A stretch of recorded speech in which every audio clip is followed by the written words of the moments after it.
Les peuples autochtones au Congo vivent dans des conditions socio-économiques difficiles et sont victimes de discrimination de la part des populations bantoues.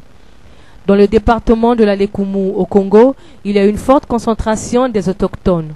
Cependant, leur accès aux services sociaux de base, l'éducation et la santé est très limité. Les autochtones continuent de vivre de la cueillette dans les forêts et de la chasse et sont parfois enclins au nomadisme. Les relations entre les Bantous et le peuple autochtone demeurent encore des relations de supériorité et ils constituent de la main-d'œuvre bon marché pour les populations bantoues. Dans le cadre de ces efforts de promotion des droits des femmes, dès novembre 2006, Azur Développement s'est engagé auprès des femmes autochtones dans le département de la Lekumu. Sur la base de nos analyses et notre expérience, nous travaillons avec les femmes autochtones et leurs familles sur le droit à la santé, le droit à l'éducation et les droits socio-économiques.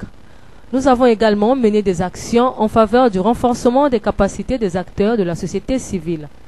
Nos méthodes se basent sur un processus participatif avec les autochtones, les populations bantoues, les organisations et institutions départementales et nationales concernées.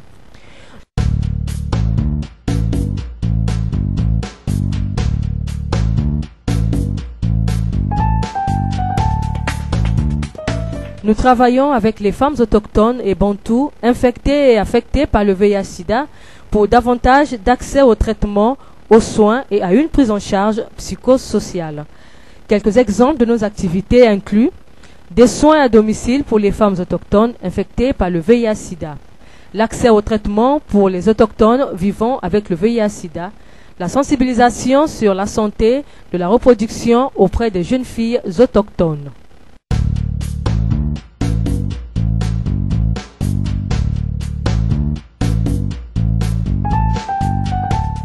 L'accès à l'éducation n'est pas garanti pour tous les enfants autochtones en raison des facteurs de pauvreté et culturelle, entre autres.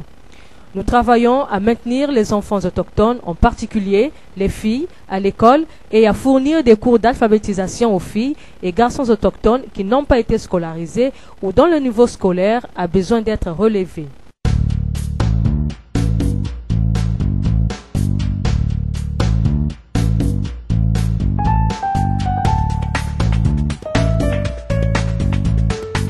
L'autonomisation socio-économique des femmes autochtones et celle de leurs familles est une priorité que nous adressons au travers de nos multiples activités. Nous les soutenons dans l'agriculture et les activités génératrices de revenus. Quelques exemples de nos activités incluent la sensibilisation sur les droits des femmes autochtones, l'éducation relative à l'environnement, l'appui aux activités alternatives génératrices de revenus telles que la couture et l'appui pour la vente des feuilles de manioc et de coco.